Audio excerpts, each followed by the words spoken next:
বাড়ি কিন্তু কর্পোরেশন এলাকায় রয়েছে। কিন্তু কর্পোরেশন কিছু করে না। 200-300 বছরের পুরনো বাড়ি, বছরের পুরনো যেগুলো কিছুদিন আগে তিলক রোডে ভেঙে পড়লো। দুটি দলের বসে পড়ে যাচ্ছে যে ক্যাপ্টেন রয়েছে বানপুর ভার্সেস দুর্গাপুর, লোক থাকে। দুটি দলের অধিনায়ক ইন্ডিভিজুয়াল লোকের বাড়ি, হ্যাঁ ইন্ডিভিজুয়াল বলতে পারি। ইন্ডিভিজুয়াল লোকের বাড়ি কর্পোরেশন থেকে মেরামত করবে এই সিস্টেম আছে কিনা আমি বলতে পারবো না। না, তারা ভেঙে দেওয়ার তো ব্যবস্থা বলেছিল, আগে ভেঙে দেওয়ার জন্য নোটিশও দিয়েছিল, নতুন বাড়ি নোটিশ দেওয়া হয়েছিল। ইলিগাল বাড়ি যেখানে ইলিগাল নতুন হয়ে যায় 5 বছর হলো, 15 বছর হলো, 10 বছর হলো, সেগুলো আমরা ভাঙতে 10 বার ভাবছি, কারণ সেখানে অলরেডি লোক ভেতরে ঢুকে বসে আছে, তারা যাবে কোথায়? এই এত চিৎকার হচ্ছে মানবিক, এই সরকারের মানবিক মুখ কোথায়, মানবিক মুখ কোথায়? আগের সরকারে কি মানবিক মুখ ছিল সে তো আমরা দেখেইছি। সুতরাং যে বাড়িতে নতুন হোক পুরনো হোক লোক আছে, তাকে হঠাৎ করে এরকম ভাঙার ডিসিশন নেওয়া খুব মুশকিল।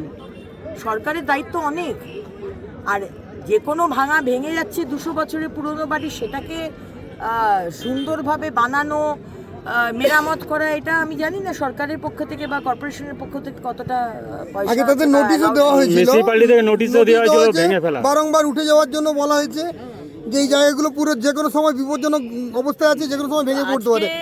50 বছর ধরে তো বাংলার মানুষ তো এইভাবেই আছে। আজ যখন হকারকে বলা হচ্ছে ওই ফুটপাতে থেকো না, তুমি নিজের জায়গায় যাও। গতকালও পার্ক স্ট্রিটে আপনি দেখেছেন, আমি গেছি ওখানে, তাদের আগেও বলা হয়েছে আপনারা এখানে থাকবেন না, আপনারা হোমে যান, হোমে চলে যান। না তো উনি নিজে আমাকে বলেছেন তার ধাপাতে বাড়ি আছে, তাহলে বাড়িতে থাকুন। কিন্তু আপনাকে তো অধিকার দেননি যে কেউ ফুটপাতের মধ্যে দুধ গরম করবেন স্টোভ জ্বালিয়ে। আপনি তো নিজের বিপদ ডেকে আনছেন, বাকি সমস্ত যারা পথচারী যাচ্ছেন পেডেস্ট্রিয়ান তার বিপদও ডেকে আনছেন। আর 1 গামলা দুধ তো আর একটা 6 মাসের বাচ্চা খেতে পারবে না। এটা 1 গামলা দুধ নিশ্চয়ই বাচ্চার জন্য ছিল না। বিরোধীরা বলছে যে বাচ্চার দুধ ফুটছে, আপনি এরকম করে এসে বলছেন। আরে বাচ্চার দুধ ফুটলেও বলবো, খিচুড়ি হলেও বলতাম, পকোড়া হলেও বলতাম। রাস্তার মধ্যে পেডেস্ট্রিয়ানে যাবার জায়গায় একটা ছোট্ট শিশু 6 মাসে সে পেডেস্ট্রিয়ানে ফুটপাতের মধ্যে হামাগুড়ি দিচ্ছে, পাশেই হচ্ছে রাস্তা, ফ্রি স্কুল স্ট্রিটের মতো একটা বিজি রোড। আজকে অ্যাক্সিডেন্ট হলে তো আপনারাই বিরোধীরা যারা আছেন আগুন জ্বালিয়ে দেবেন আর সরকারকে তুলোধনা করবেন। তাই এখানে ভালো কাজ করতে গেলে অনেক বাধা আসছে, এই বাধা দিচ্ছে টিএমসি এবং সিপিএম। আজকে ইলিগাল পার্কিং বন্ধ করার চেষ্টা করছে, সেটা তাদের পছন্দ নয়। আজকে বলছি পার্কিংয়ের ওখানে ফুটপাতে থাকবেন না, ফুটপাত থেকে সরে যান। পুরো ফুটপাত দখল করে নিয়েছেন। মা বাচ্চাকে স্কুল থেকে নিয়ে আসছে, রাস্তা দিয়ে হাঁটছে, অ্যাক্সিডেন্ট হচ্ছে। সব থেকে বেশি মৃত্যু হচ্ছে পশ্চিমবঙ্গে অ্যাক্সিডেন্ট থেকে। সেখানে বলতে গেলে সেখানে আমরা খারাপ হচ্ছি, তো করবোটা কি? আপনি আজকে 200 বছরের কথা বলছেন, 200 বছরের বাড়ি নোটিশ দেওয়া হচ্ছে, হচ্ছে না। আমি যেই বুলডোজার দিয়ে খালি করতে যাব, অমনি আপনারা বলবেন কেন বুলডোজার দিয়ে খালি করা হচ্ছে। তো এখানে ইললিগাল কাজটা লিগাল করে দেওয়া হয়েছে। যে যা খুশি করেছে এই 50 বছর। আজ যখন শুভেন্দু অধিকারী সরকার একটু স্ট্রিমলাইন করার চেষ্টা করছে, একটু ভালো করার চেষ্টা করছে, সবার জন্য ভালো।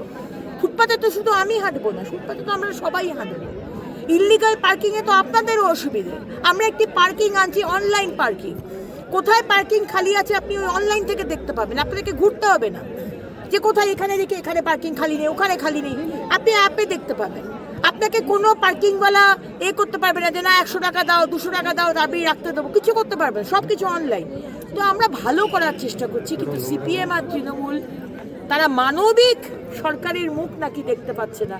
অথচ সিপিএম এর কি মানবিক মুখ ছিল, অপারেশন সানশাইনে কি হয়েছিল, আর টিএমসি পয়সা তুলে তোলাবাজি করে কিভাবে হকারদের বসিয়ে পুরো কলকাতা শহরটাকে শেষ করে দিচ্ছে, সে তো বাংলার মানুষ জানে, কলকাতার মানুষও জানে।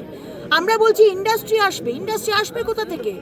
যদি আজকে এই ধরনের মানে আমাদের কলকাতা শহরের চেহারা হয়, রাস্তা নেই, জ্যাম হচ্ছে, ব্রিজ নেই, তো আসবে কোথা থেকে? আসার জন্য তো একটা পয়লা দর্শনধারী ফের গুণ বিচারি, একটা তো শহরটাকে সুন্দর দেখাতে হবে, তারপরে তার ব্রিজ ঠিক করতে হবে, তারপরে তার রাস্তা সব কিছু। 10ই অক্টোবরের মধ্যে সমস্ত রাস্তা যেন ঠিক হয়, মাননীয় মুখ্যমন্ত্রী অর্ডার দিয়েছেন। আমরা আমাদের মতো চেষ্টা করে যাচ্ছি, কিন্তু বিরোধীরা আমাদের কোনো কাজই করতে দেবে না।